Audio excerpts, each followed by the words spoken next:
माणसाने जरी म्हटलं देव नाही तरी देव आहेच. कारण सृष्टीचा निर्माता कोणतरी आहे, चालक मालक कोणतरी आहे. कारण जडाला, कारण म्हस रेडा बैल हे जड आहे. आपल्या देह सुद्धा जड आहे आणि जडाला सृष्टी निर्माण करता येणार नाही. कुठलं तरी इंग्लिश मध्ये शब्द आहे गॉड, जनरेशन, ऑपरेशन, डिस्ट्रॉय.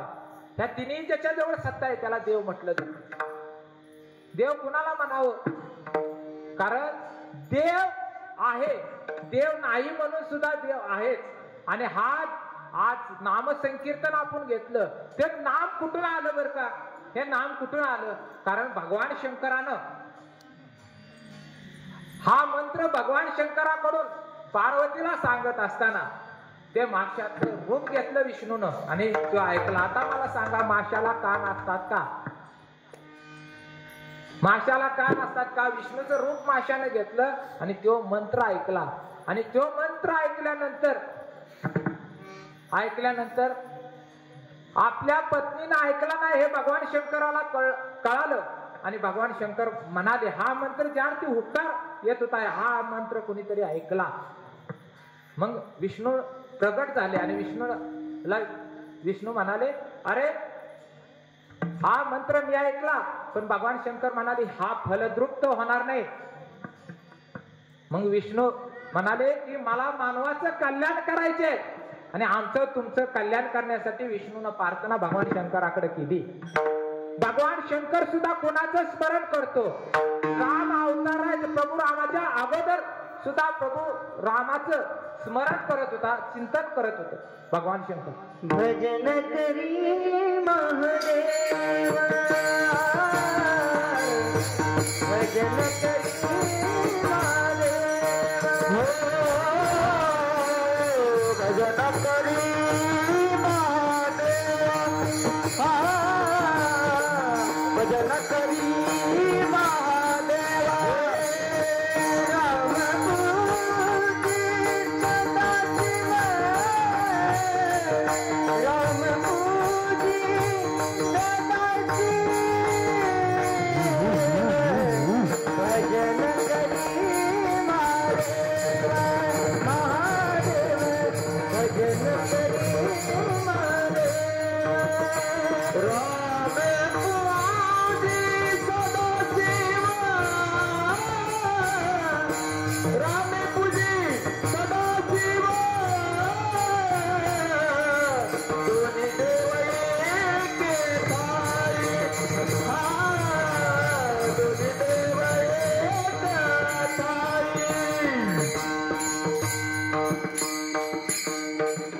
भगवान शंकर कुणाचं स्मरण करत होता? प्रभू रामचंद्राच्या अवताराच्या अगोदर. मग तो राम कोणता राम? आत्मा हाच राम आहे. प्रत्येकाच्या हृदयामध्ये कोणताही जीव त्याच्याशिवाय चालत नाही. हे शरीर सुद्धा त्याच्या सत्तेशिवाय चालत नाही. कारण हा मंत्र कुणाकडून आला? भगवान शंकराकडून. कुणाकडे आला? विष्णूकडे आला. आणि मानवाचं कल्याण करायचं असेल तर हा फलद्रुप्त होईल. पण मानवाच्या जन्मात जाऊन तुला गुरु करावा लागेल. आणि गुरुकडून तुला अनुग्रह किंवा उघडा, अनुग्रह आणि हा उघडा मंत्र एकच, फक्त अनुग्रहाला वेगळा आहे. गुपित मला आज सांगायच कळ ना. गुप्त रोग झाला ना, गुप्त रोग, परिवार नाराज. गुप्त रोग झाला पण परिवार. गुप्त धन दिल्यानंतर, गुप्त धन देवाला दिल्यानंतर सरकार खुश होते. पण गुप्त धन दिल्यानंतर देव कसा काय खुश होतो मला काय सांगायचं कळलं. आणि गुप्त नातं ठेवलं ना परिवार नाराज होतो. गुप्त रोग ठेवला की समाज नाराज होतो. मग गुप्त मंत्र दिल्यानंतर कसा काय फलद्रुप्त होता आज सांगायचं मला कळलं नाही. विठ्ठल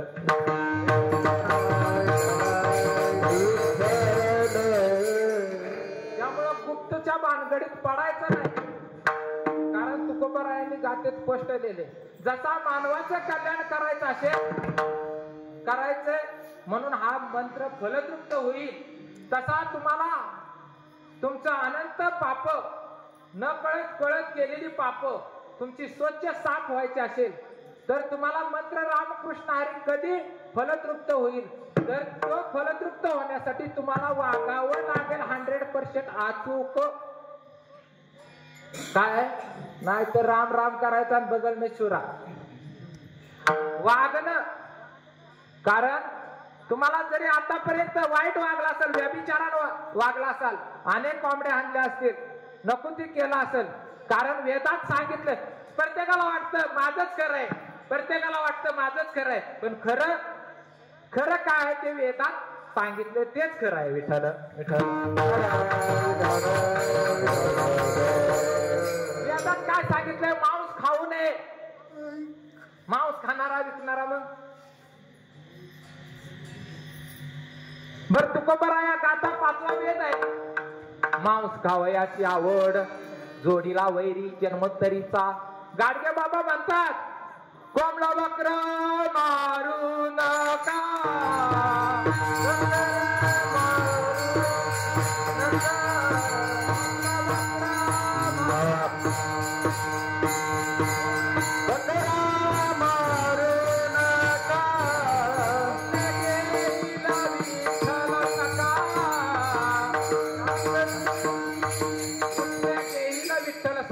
कोंबड बकर मारू नका. कारण तुमच्या हृदयात नाही तोच त्याच्या कोंबड्यामध्ये नाही का, बकऱ्यामध्ये नाही का? मग मला सांगा, तुम्ही असे अनेक पाप नकळत आतापर्यंत केले, पण पोथी वाचल्यानंतर नाही, पोथी वाचलं कीर्तन श्रवण केल्यानंतर तरी थोडं थोडं आचरणाला सुरुवात केली पाहिजे का नाही? का दाब गेल्यावर माळा घालायच्या? कारण सुवासिनीचा अधिकार कुणाला आहे?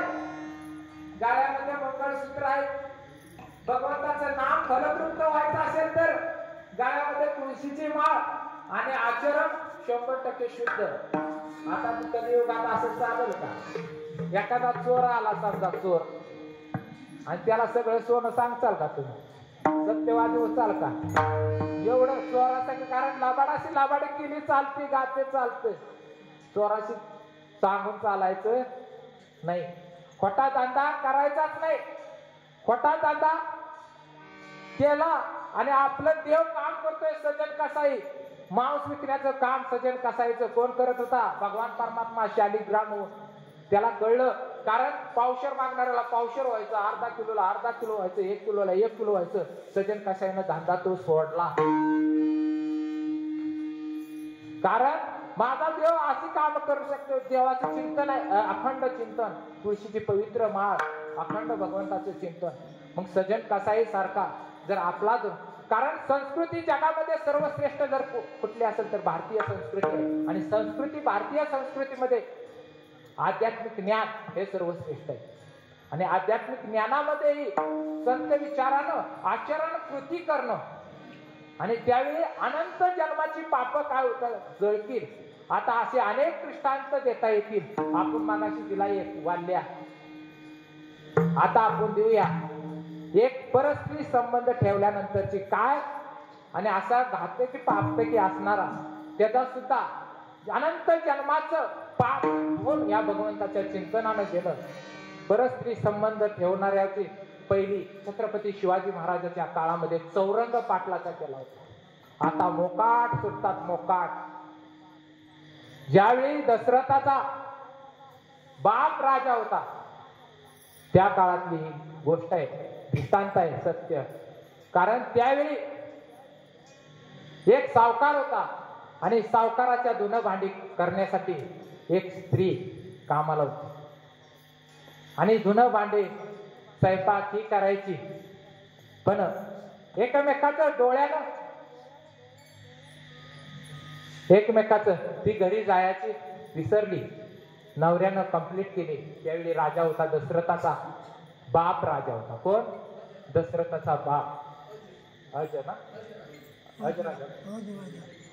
हा राजा दशरथाचा, मी म्हणतो ते नाव काय म्हणलं, अज ना, हा, ते राजा होता दशरथाचा.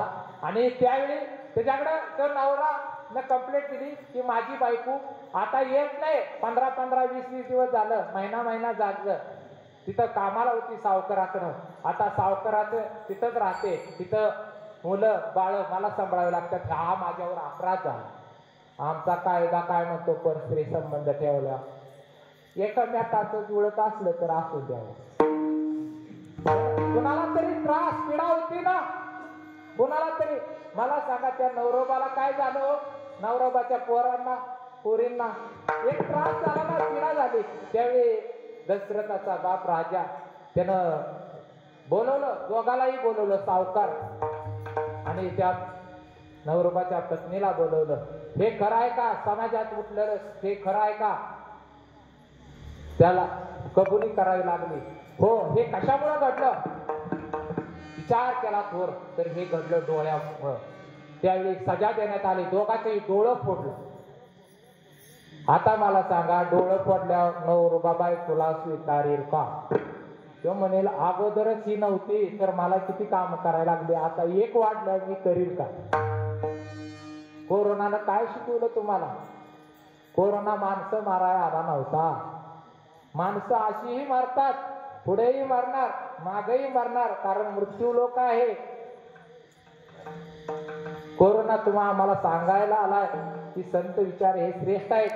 संत विचारानं तुम्ही आचरण करा, वागा. नुसतं ऐकून उड्या मारू नका, मजा करू नका. देवाचं लोकांना दाखवू नका, गाळ्यात माळा घातल्यात मी देवाचं करतोय, फक्त फसवू नका. कारण दुनिया बोलती है, दिखावे से दुनिया बोलती है, ऊपर वाला आपको आपके इरादे से जानता है. विठ्ठल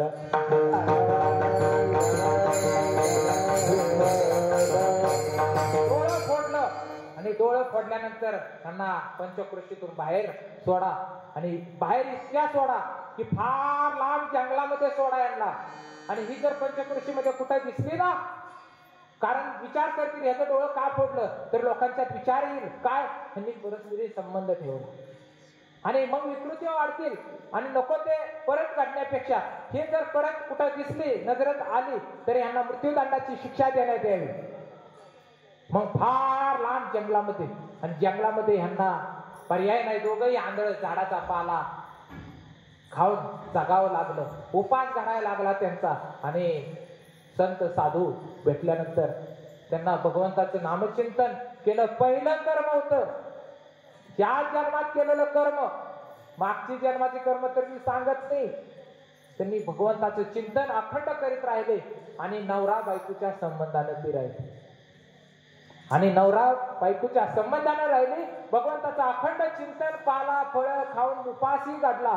आणि अखंड देव तुकाराम महाराज, जर तुम्ही अगोदर काय खाल्लं असेल, डांबळे केला असेल, तर त्याला तुकोबाराया जामीन आहे. त्या तत्वानुसार त्यांनी केलेली पाप त्यांना तुकोबाराया जामीन आहे. तिथून पुढं तरी आता कळलंय ना, शुद्ध आचरण करा. आणि मग त्यांनी भगवंताचं नामचिंतन केल्यानंतर सात्विक मुलगा जन्माला आला.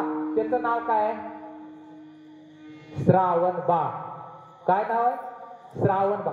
आपल्या पोटी सात्विक मुलगा जन्माला यावा असं जर वाटत असेल तर आई बापानंच पुण्य करावं लागतं. आई बापाच्या पुण्याशिवाय सात्विक मुलगा सुद्धा जन्माला येत नाही. आणि इतकं पुण्य केलं, देवाच्या बापाला शाप खरा ठरला. पुत्र शोकानं मारला. ही तुम्हाला स्टोरी पुढची माहिती आहे. म्हणजे पश्चाताप झाल्यानंतर त्या जन्माची नाही तर अशा अनंत जन्माची पाप काय होतात? नष्ट होतात. कारण नाम संकीर्तन साधन पय सोपे, जळतील पापे जन्मांतरीची. अनंत जन्माची पाप नाहीशी होतात. मग महाराज त्याला मग कष्ट करावं लागतं का जास्त? तर त्याला कष्ट जास्त करावं लागत नाही. ते का अपंगाचे दुसरे ललगती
सायास जावे वनांतरा सुखे येतो घरा नारायणा. शबरीची गोष्ट आता माहितच आहे. शबरीची जात कुळ काही पाहत नाही, दिसायला किती सुंदर आहे पाहत नाही, अंतरांगातला शुद्ध भाव पाहतो.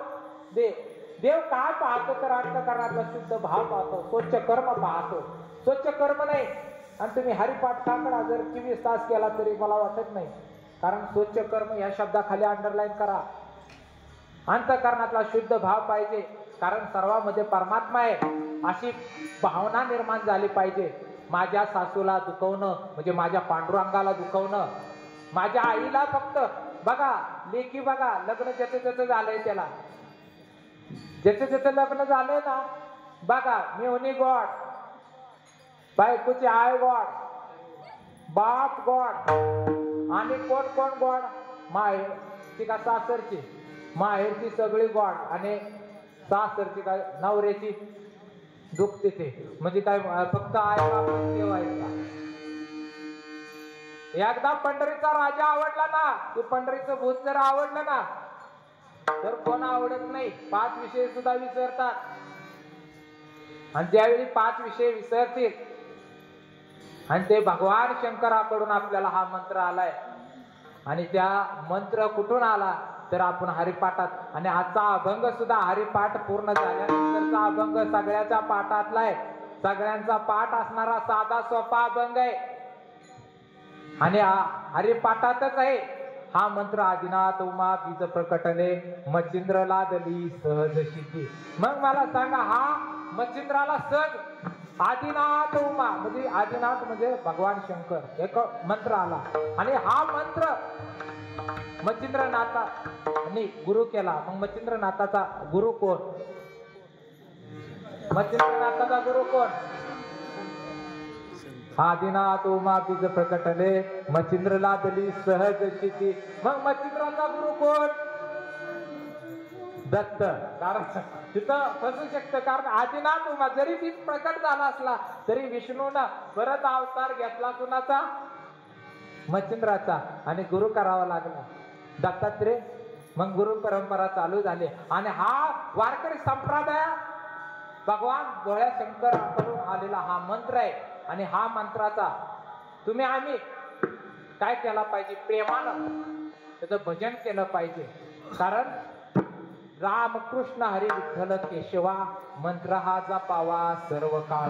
कुठेही कसंही त्याला तोंड धुणे सुद्धा लागत नाही, तोंड धुवावं असं नाही, आंघोळ करावी असं नाही. काय काय लोक आंघोळ केल्याशिवाय काय करत नाही. पण देवाचं नाव घ्यायला काहीच नाही. तुम्ही लय आळशी असला सतत म्हणा येडं होऊन. कारण ते संभाजीनगरचं युसूफ पठाण यानं 2 गोष्टीवरती एचडी केले. एक ज्ञानेश्वरीच्या सार काढायला सांगितलंय की बाबा ही ज्ञानेश्वरी आहे आणि तुकोबारायांची गाथा आहे, त्याचा सार काय आहे लोकांना सांगा. की देव भेटावा असं वाटत असेल तर ज्ञानेश्वरी मधनं आणि तुकोबारायांच्या तर देव वेड झालं पाहिजे, सतत त्याचं चिंतन केलं पाहिजे. माझ्या मनाला गुंछंद माझ्या मनाला गुंछंद माझ्या मनाला गुंछंद माझ्या मनाला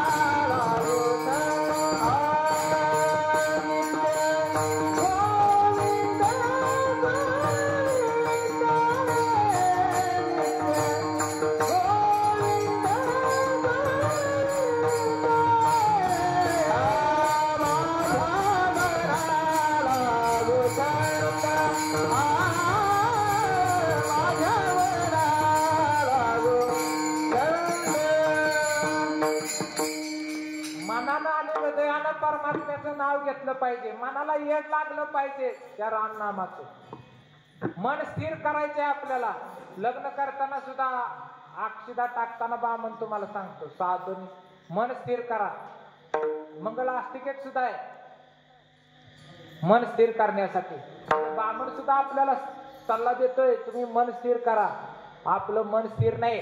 कोणाची प्रॉपर्टी दिसली की ढवळाढवळ ढवळाढवळ, कोणाची गरिबी दिसून कधी ढवळाढवळ होत नाही. पण थोडं काय जास्त दिसलं कुणाचं की ढवळाढवळ ढवळाढवळ, आणि ही ढवळाढवळ बंद होणं त्यासाठी मन स्थिर त्या भगवंताकडे असं चिंतन केलं पाहिजे. साईचं बैसनी करायचं चित्त आवडी आनंद आळवावा, म्हणजे त्या भगवान परमात्माला आपलंसं केलं पाहिजे आणि त्याला आपलंसं करायसाठी त्याचं वेळ लागलं पाहिजे. नको त्याचं वेळ लावण्यापेक्षा, त्याची काढाकाढी करण्यापेक्षा, त्याची लावालावी करण्यापेक्षा आपला भगवंताचं चिंतन करत राहा ना. त्यासाठी त्याला याद लागले म्हणून त्या लोकांनी, कारण देवाला आपण आवडावं. देव एक वेळ नाही आवडला तरी चालेल, पण देवाला आवडावं असं वागावं. म्हणजे कसं, प्रेमानं भजन करूया. विठोबा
पण देवाला आपण आवडावं.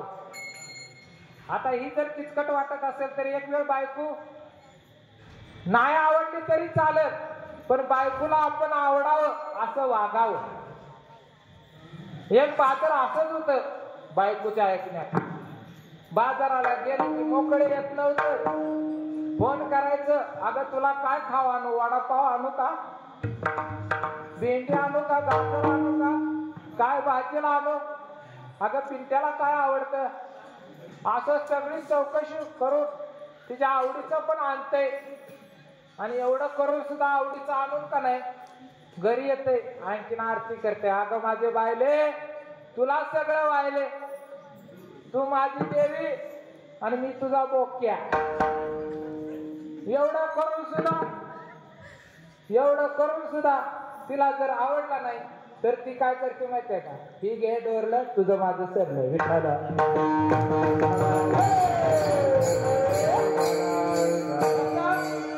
बायको नाही आवडली तरी चालेल, पण बायकोला आपण आवडावं. तसं देव तुम्हाला नाही आवडला तरी चालेल, पण देवाला आवडावं असं आपण वागावं. हीच खरी भक्ती आहे. तुम्ही जर देवाला आवडते असं वागत नसाल, ह्याचे त्याचे लावालावी करून इथं जर काकड्याला येत असाल, ह्याची त्याची भांडणं बांध पोखरून जर इथे येत असाल कीर्तनाला भजनाला, तर फार अवघड आहे. कारण आपण वागलं पाहिजे. देव नाही आवडला चालेल, पण देवाला आपण आवडलं पाहिजे. असं कर्म स्वच्छ केलं पाहिजे. आणि असं स्वच्छ कर्म करीत असताना मन स्थिर करणं आणि रामकृष्ण हरी विठ्ठल केशवा मंत्र हा जपावा सर्व काळ. साधा सोपा आहे. राम, प्रभू रामचंद्राचं आचरण करायचे. र हा तांबडा रंगाचं प्रतीक आहे. राम म्हणलं की तोंड वाचलं जातं. आत षडविकार बाहेर फेकायचे. आपलं षडविकार जात महाराजाचं जात नाही, तर तुमचं कुठं पाकिटात किती येतंय बाबा. एक लगेच काय खुलूनच बघते, काय ठरवून बघते. परमार्थ हा ठरवायसाठी, पैसा बाजार करण्यासाठी नाही. म्हणून निरपेक्ष सेवा, कीर्तन सेवा, नाना फडणवीस नाशिक मधनं त्यांनी ही कीर्तनाची सेवा म्हणजे बिनबिदागी निरपेक्ष सेवा, कीर्तन सेवा ही चालू केली. कारण बाजार कीर्तनाचा बंद व्हावा. कीर्तनाला लोक काय येत नाही, बिझनेस झाला हो. 35-35, 50-50, 1-1 लाख बिझनेस झाला 2 तासाला. आणि माणसं सुधारतात का हो? एवढी मोठी महाराज आणून तरी नुसता पैशाचा बाजार आहे. कारण भगवान श्रीकृष्ण दुर्योधनाला काय करायला गेला, समजायला गेला होता. अरे पांडवांना हे गाव दे, नाही ऐकलं. मला सांगा, भगवान परमात्म्याचं दुर्योधनानं ऐकलं नाही, आमचं बुरख्याचं ऐकलं काय? लोक ऐकतील का? कारण विवेकानं आचरण करणं. समर्थ रामदास सांगतात की सकाळी उठल्या उठल्या तुम्ही काय करा, प्रभाते राम चिंतित जावे, पुढे वैकरी रामात वदावा, थोर सदाचार हा सोडू नये. सदाचार म्हणजे स्वधर्म सोडू नये, ज्यांनी निंदते सर्व सोडून द्यावे. एवढा जरी श्लोक पाठ करून आचरण केला ना, तुम्हाला गाता ज्ञानेश्वरी नाही कळाली तरी आजच्या अभंगातून हे घेऊन जावं. आणि हाच आजच्या अभंगातून काय वागायचे. मला देव नाही आवडला चालेल, देवाला काय आवडतं असं वागायचं. आणि वागण्यासाठी मी देवाचं चिंतन करेन. वागत नसाल तर ते चिंतन फलद्रुप्त होणार नाही. जसा मानवाचं कल्याण करायचं असेल तर मानवाच्या जन्मात जाऊन गुरु करावा लागेल. तसं ह्या आता कलियुगात, कारण अनेक संकट येतात हो. स्वेटर, आपल्याला थंडी वाजत असेल तर थंडी संरक्षणासाठी स्वेटर आहे, गरमीचे कपडे आहे. जर आपल्याला गरम होत असेल तर एसी, कूलर बिलर काय आहे. आणि असेच पावसाळा असेल तर पावसाळ्यात आपल्याला काय रेनकोट आहे. मग कलियुगात अशी अनेक संकट येणार आहे ती. कारण आता कसं आहे, पहिलं कसं होतं, एक सज्जन 1000 मूर्खांना भारी होता, पण आता एक मूर्ख 1000 सज्जनाला खाली पाडतो. कलियुग भयंकर आहे. आणि या कलियुगात वागणारी, बोटावर मोजणारी माणसं असतील. आणि अशी माणसं जोपर्यंत परमार्थात राहत नाही, कारण आचरण करायला आपण सुरुवात केली तर आपलं कल्याण 100% आहे. आजच्या कीर्तनात नाही काय कळलं तरी देवाला आवडेल असं वागा आणि प्रेमानं भजन करा. ज्ञानेश्वर